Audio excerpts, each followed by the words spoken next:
Bien, yo tout le monde, c'est Anthony Klinger de la chaîne Hacking SEO. Aujourd'hui, on se retrouve avec Camille. Yo Camille! Salut Anthony, salut tout le monde. Alors aujourd'hui, on est très content de vous retrouver pour cette dernière vidéo de 2022 en perspective sur 2023. Alors, on va vous présenter, alors la thématique principale de la vidéo, ça va être qu'est-ce faut retenir de cette année 2022 et surtout qu'est-ce qu'il faut mettre en place pour 2023 d'un point de vue référencement, ergonomie, optimisation sur vos sites web et sur ce qui va arriver. On fera une petite rétrospective de la chaîne tout à la fin de cette vidéo afin de vous présenter un peu les stats et de vous donner aussi les prochaines thématiques des vidéos qui vont arriver. Mais d'abord, on va remercier également notre partenariat du jour, mais qui a également été notre partenaire toute l'année.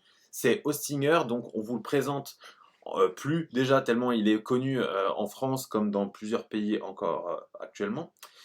Alors il existe trois formules de plan d'hébergement: l'hébergement à l'unité, l'hébergement premium, l'hébergement business. Alors, toute cette année, on vous a précommandé, nous, on vous a recommandé l'hébergement premium. Sachez que l'année prochaine, au vu de tout ce qui se passe, etc., eh ben, il va falloir rester sur un hébergement premium ou passer sur un hébergement business pour assurer la qualité, etc., et la fiabilité de stockage de vos données, que tout soit accessible partout, etc., parce qu'il y a de plus en plus de monde qui ont Internet, mais du coup, toutes les technologies évoluent et du coup, tout devient de plus en plus lourd. Donc, il faut également avoir quand même sur soi un bagage de sécurité. Donc, nous, on vous préconise l'hébergement premium. Actuellement, il est à 3 euros par mois. Vous pouvez économiser 75% sur le prix actuel. C'est quand même énorme. Et vous verrez qu'après, qu'avec le code HackingSEO, on passe désormais à 10% de réduction au lieu de 7, ce qui vous fait quand même un avantage considérable. Alors, le gros avantage que vous avez avec Hostinger, c'est surtout les backups hebdomadaires gratuits, un nom de domaine gratuit et des concepteurs de sites web.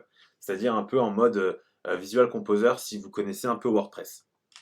Ensuite, évidemment, en termes de statistiques, de performance, tout va dépendre de votre besoin.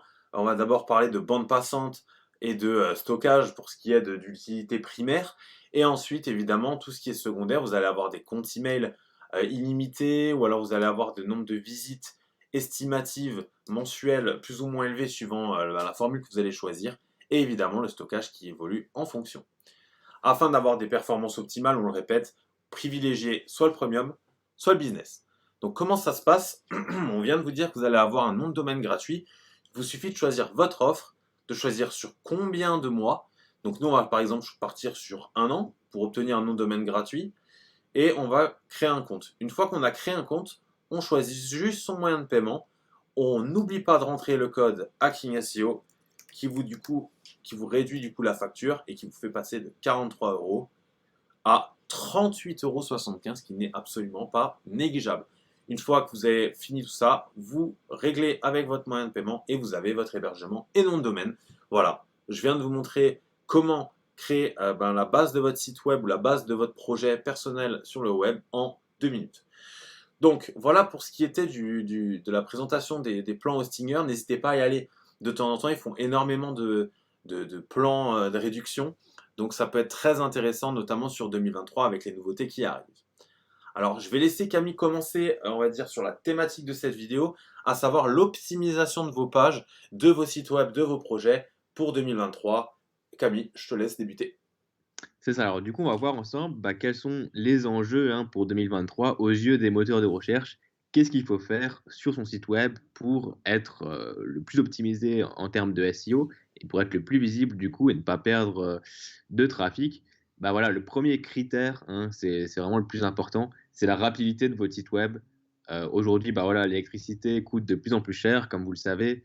C'est un peu compliqué et donc forcément, on souhaite avoir des sites qui chargent le plus rapidement possible pour justement que ça coûte un minimum d'électricité à tout le monde.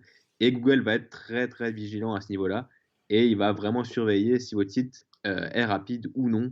Et c'était déjà le cas jusqu'à aujourd'hui, mais il va encore mettre encore plus l'accent les prochains temps.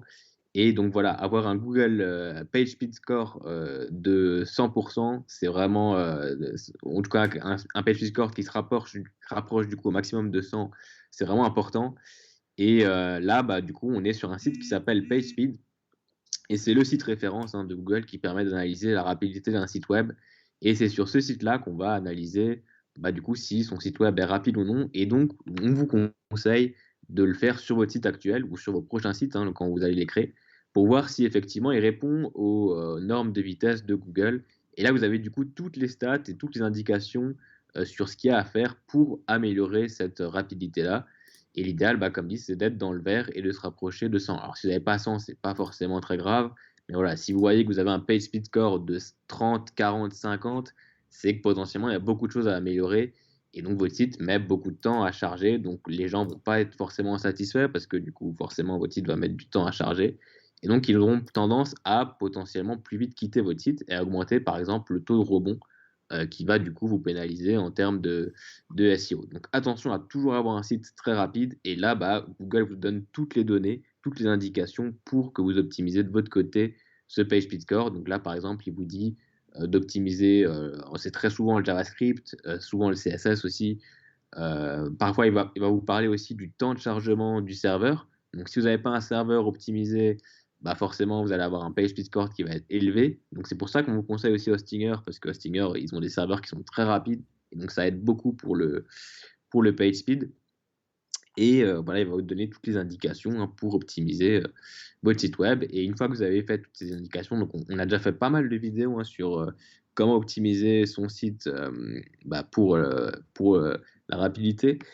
Et donc on invite à un peu les regarder. Et aussi, hein, ce que propose cet outil, c'est une petite analyse SEO qui est pas énormément, pas très poussée, mais elle donne quand même pas mal d'indications.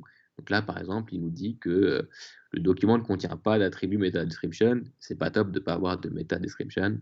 Donc voilà, par exemple, ici, on a un indice du coup sur un élément optimisé pour gagner un peu en visibilité. Donc c'est vraiment un outil complet qui va vous permettre de faire des belles analyses du coup sur vos sites web et d'améliorer, bah, votre page speed et un petit peu votre SEO également, même si c'est pas vraiment le but, hein, de l'outil. Le but de l'outil, c'est vraiment plutôt améliorer la rapidité de votre site web. C'est ça, l'ergonomie, on va dire la rapidité d'accessibilité au contenu, combien de temps on met à voir le contenu pour la première fois, ce qu'on appelle justement le FCP, First Contentful Paint. Et évidemment, c'est un outil développé par Google. Donc vu que c'est Google qui détient, on va dire, 90% des parts du marché sur le référencement, notamment sur tous les domaines, eh ben, si vous répondez à tous ces critères, évidemment que vous serez favorisé. Donc que ce soit pour le SEO ou pour l'expérience utilisateur, n'hésitez pas à utiliser cet outil. Alors, cet outil est également présent sur Lighthouse, qui est une extension développée par Google, du coup, que moi j'ai juste ici. Donc si vous cliquez dessus, vous faites Generate Report, il vous sort exactement le même rendu que ça. Donc le gros avantage, on va dire, de ce plugin, c'est qu'il vous permet, ben, justement d'être n'importe où sur n'importe quel site et de générer un rapport. Une fois que vous avez généré votre rapport, vous pourrez voir un peu ce qui a optimisé ou non et qu'est-ce qu'il y a à modifier du coup. Donc ici, si vous cliquez sur le petit settings, vous pouvez même choisir qu'est-ce qui vous intéresse en fait, par exemple pour le report, et du coup derrière il vous donnera tout ce qu'il faut. Sachant que vous avez deux possibilités, soit mobile, soit bureau. Alors évidemment qu'on préconise les deux, mais évidemment mobile reste le numéro un, surtout sur 2023 qui approche à grands pas, on le verra encore juste après. Alors, un autre critère dont on a très rarement parlé, voire jamais, il me semble, sur cette chaîne, c'est le duplicate content. Alors, il existe énormément d'outils, hein. Là, on vous en montre un qu'on a trouvé parmi 100 autres à peu près, mais on va dire que vous pouvez utiliser celui que vous voulez du moment que ça fonctionne. Alors, c'est ce qu'on appelle des plagiarism checkers. En fait, vous allez soit copier-coller deux textes et vous allez les comparer, soit vous allez copier-coller une URL, et ce qui va vous permettre, en fait, bah, derrière de comparer avec les autres sites. Bah, est-ce que votre contenu qui est présent sur l'URL que vous renseignez est également présent, ou du moins très similaire à du contenu déjà présent sur le web. Donc ça, pourquoi c'est très important? Bah, tout simplement parce que bah, quand on écrit, quand on rédige, si le contenu est jugé dupliqué, il ne sera pas pertinent, et du coup on va perdre en place sur Google, notamment d'un point de vue référencement. Donc ça nous permet de faire un parallèle avec ce qui arrive actuellement avec les intelligences artificielles. Alors vous êtes au courant, je pense, avec l'actualité, qu'il y a énormément d'intelligences artificielles qui sont en train de naître sur la création de contenu, par exemple. Alors là, tout de suite, évidemment, bah, on va dire que vous allez être bénéfique à les utiliser. Ça vous génère des textes comparés à ce que vous donnez, etc., etc. Donc c'est assez unique au départ. Mais une fois que tous les IA auront compris comment fonctionne le truc, fonctionneront plus ou moins pareil, et bien après, forcément, les contenus vont se rapprocher, Et surtout, forcément, Google va apprendre également, parce que c'est aussi une intelligence artificielle, à détecter du contenu généré par IA. Alors, où est le problème? C'est que, bah, je l'avais lu dans un article, Google préconise en numéro un l'émotion dans un article. C'est-à-dire que si votre article bah, ne génère aucune émotion ou ne génère aucune envie ou d'achat ou d'intéressement, on va dire, sur ce que vous racontez, eh ben, en fait, il ne va pas vous mettre en avant. Donc voilà, donc bien faire attention d'un point de vue content. Donc là, comme dit, hein, si vous voulez checker du texte, il vous suffit de copier-coller du texte, checker plagiarisme, et vous avez directement le résultat en pourcentage. Plus il est faible, mieux c'est. Je vais laisser Camille vous parler d'un autre sujet qui là par contre va devenir primordial, on va dire, sur ce qui arrive en 2023, car c'est vrai qu'aujourd'hui il y a énormément encore de personnes qui utilisent des formats pas corrects. Donc Camille, je te laisse transvaser là-dessus. Exactement. Bah, du coup, ça rejoint pas mal hein, le page speed. L'idéal, c'est d'avoir du coup toujours un site qui charge le plus rapidement possible. Et une des erreurs qu'on fait très régulièrement, c'est de mettre des JPEG sur son site web ou des PNG ou n'importe quel autre format d'image classique, alors que l'idéal, c'est d'uploader vos images en WebP, qui est du coup un format vraiment qui a été conçu pour le web et qui charge du coup plus rapidement que du JPEG ou du PNG. Et donc, c'est vraiment essentiel aujourd'hui de remplacer toutes vos images qui sont en JPEG sur votre site par des images en WebP. Ça va améliorer le temps de chargement. Et d'ailleurs, bah, du coup, l'outil de Google nous détecte hein, si jamais on a la possibilité d'améliorer ces images-là pour les transformer en WebP.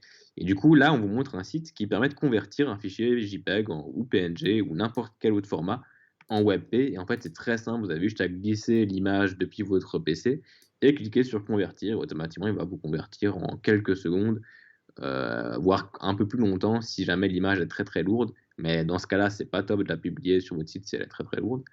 Et voilà, bah, vous voyez qu'en quelques secondes, il a converti et on est à 89 kilobits là du coup pour une image qui est vraiment pas beaucoup. Donc c'est super, on peut la télécharger, on peut l'upload du coup sur son site web. Alors vous pouvez très bien utiliser un outil hein, comme Photoshop, mais là, en utilisant un site web comme ça, bah, c'est beaucoup plus rapide. Et là, bah, on peut voir qu'on est passé de 350 kilooctets sur le JPEG à 89,7 kilobits du coup sur le WebP. Donc on a quand même gagné pas mal en termes de taille.